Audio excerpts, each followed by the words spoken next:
Hey, I'm Matt with Pioneer DJ. I'm here at Namm 2018 at the Pioneer DJ booth, and we're here to talk about the DJS-1000.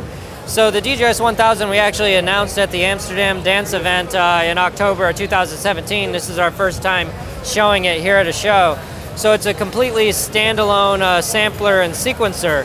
It's based off of another standalone sampler sequencer that we have called the Trise SP16.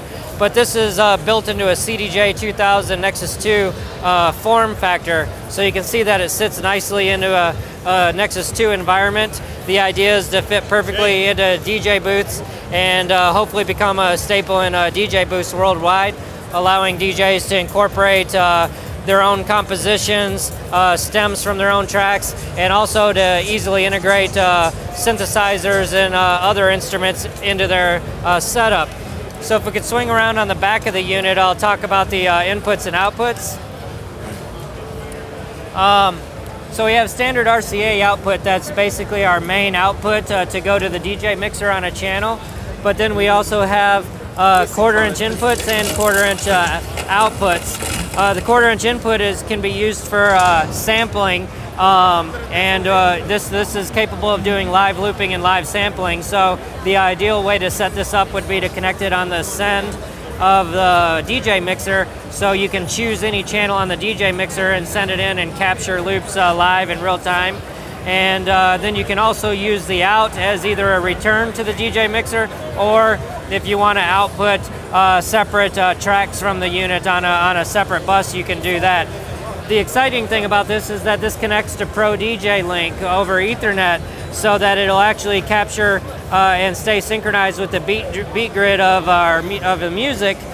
But what's cool is it will send that beat grid out MIDI clock, so it actually enables you to connect external MIDI instruments, and you can sequence with the onboard sequencer and also control the tempo and keep those instruments completely synchronized with your DJ set. You can control the tempo here on this pitch fader, or if you have the unit synced to any of the other decks, you can effectively be moving the pitch fader on any of the other decks and actually be controlling the tempo of this unit and your external instruments. So is there a way to get vocals in, or is it not really designed for that at all? For vocals? Yeah. Yeah, absolutely. If you want to do live vocals, you would probably have to, use connect a mic on the DJ mixer or connect it with like a sub mixer. But you can also do sampled vocals, because that's the exciting thing about a sampler. You can put anything in that you would like. So that would be the ways to get vocals involved. But to talk about the workflow of the unit, so it's completely standalone, and it has a USB Type A port on the top, so you can actually connect, an external hard drive or flash drive here. You can save your projects to it. We have a project creator tool that's available for Mac and PC, so you can actually create kits on your computer and then export to flash drive and ready to go on the unit. And then we'll talk more about the features of the unit here. So the sampling section, currently it's not connected on the ascend of the bus, so I can't demo it. I was just noticing when we were looking at the back. But the way it would work is you select any track on the unit, and then you select here the recording length of the size of loop that you want to capture. And then you can choose if you want that to loop after recording or not. And then you simply just trigger that pad and it will capture the loop in real time. So if I wanted to unload the sample that's here, you can see now that I have a grid that is changing when I adjust my record length. So by activating a pad, it will start to record, and then when it gets to the end, it continues to loop it in real time along with your sequence. So that's the way the live looping would actually behave. So if you wanted to trim a loop after the fact, how would you do that? So if you wanted to trim it, then you would come out of sampling, you would go into there, and unfortunately I didn't actually capture anything, but you can actually grab your start and end points, and you can turn loop on or off. And then you can actually start slicing it up and start adjusting your different slice points and you can go into slice mode and slice it up there as well. So that's pretty cool. And also, if you in the sampling page, you have a position nudge. Like say if you activated the recording a little too soon or a little too late, you can adjust the position real quickly and kind of get it right on time that way as well, really quickly. So it's really intuitive as far as that goes. But to bring it on down to the effects section, well, first I'll explain each track. When I select a track, I instantly have control of the parameters of the track right here underneath. So right here, as I trigger this kick, I've got control of the pitch and the volume here. So let me bring the fader up on that. So I've got control of the pitch straight away and also the volume. But if I dive in and go to the track menu of that track, I actually have the playback menu where I can access the start-stop point if I want to reverse the sample or start slicing it up. You also have scale. I can choose any of these musical scales and I can play the sample back. I can go into scale mode and play the sample back in any scale that I choose that way as well. You also have access to the envelope of the sound, and you have an effect that you can add on that track as well. So every single track you can add an effect to, and these are the different effects that you currently have to choose from. Right now it has a compressor activated, and we see you get nice meters here. I can see my gain reduction and adjust my threshold and outputs. So can you chain those effects together? You can't chain them together here, like as far as like here, but you can on the master effects, if you will.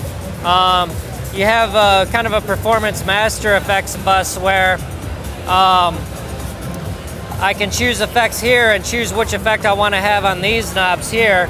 And like say that I select the pitch echo, now I get the parameters for the pitch echo. But I can also choose which tracks I want to apply those to. So I can deselect which tracks I don't want to apply it to. And I can essentially engage and adjust the dry wet and have control of the parameters here. So so maybe I'll just select a reverb. Sorry, let me get back to effects here. I'll do a reverb, which is a little bit easier to work with. Go to select track. I'll just apply the reverb on just some of the drum parts here. And now if I play back, you can probably hear I'm adding that reverb in and then dropping it out. And then if I work in conjunction with the effects on the DJ mixer, kind of doing a filter, adding the reverb at the same time, and then dropping them back in that way as well. So can you assign any of the pads to effects? So if you've got a radical effect, can you assign it to a pad to trigger it in? You can assign effects to the touch strip here. So you have on the touch strip, you have two modes by default, pitch and repeat. Repeat is for doing, rolls like this. It's really effective when you're recording in bass lines or hi-hats and different things like that.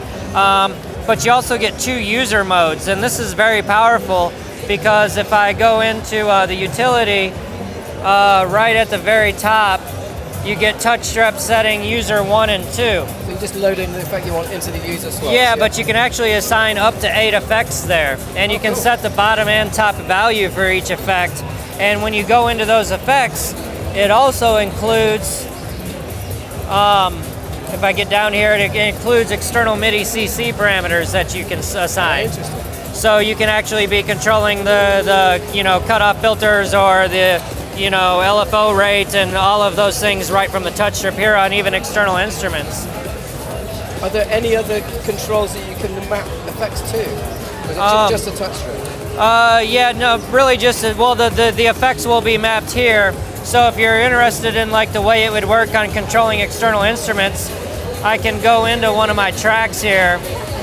Like by default, this is a sample track.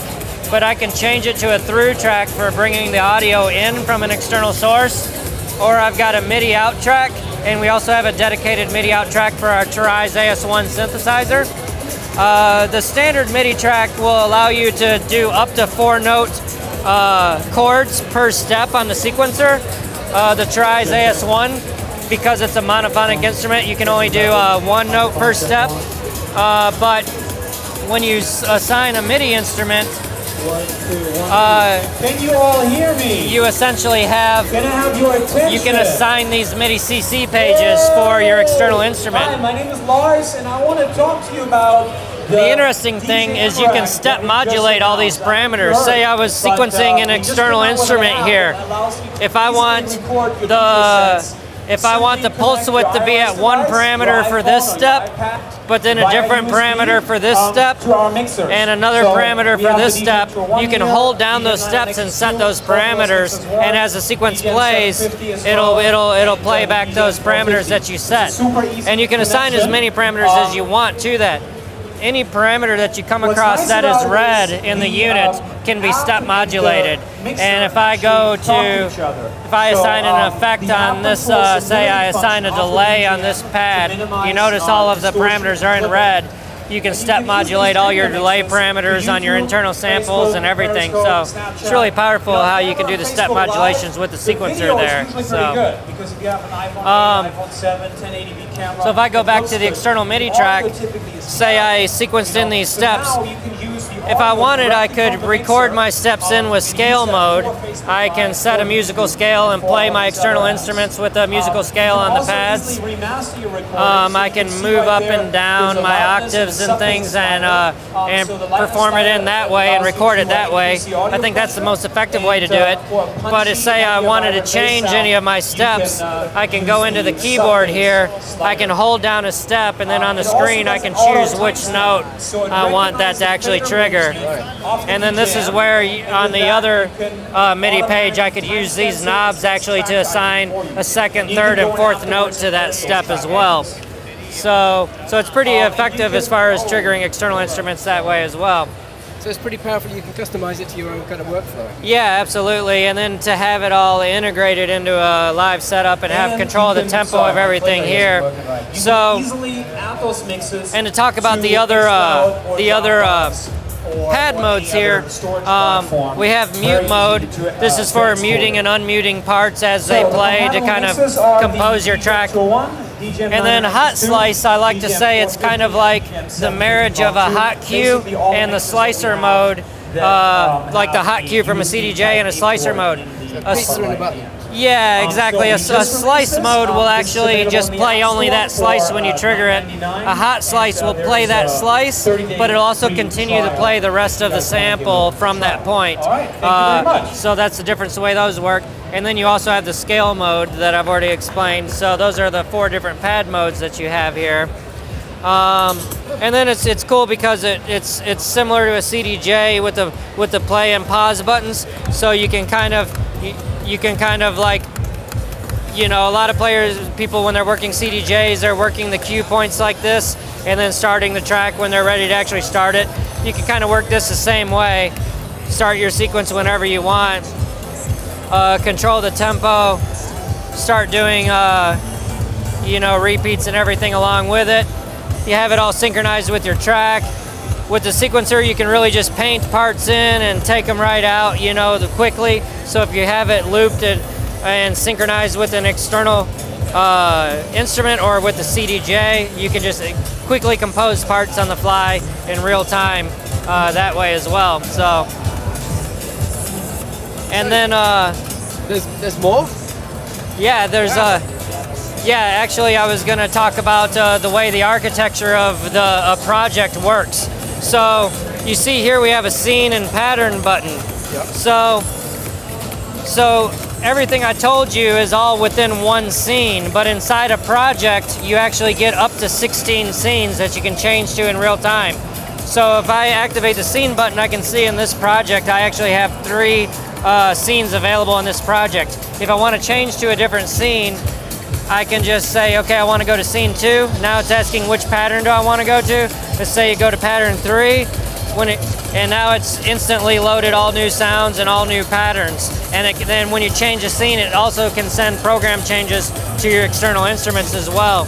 So, so you can do up to 64 step patterns, and you can have 64 or 16 patterns per scene. So you can have inside of one project. It's really powerful, and you can have all that saved to your flash drive, and you load them into any unit. Like DJs can travel from club to club, just have their projects ready to go on their flash drive, pop it in, load it, and go. Wow, that's quite a unit. So when's this going to be available and how much? So it's actually already started shipping. It's already available, and it's $12.99 USD.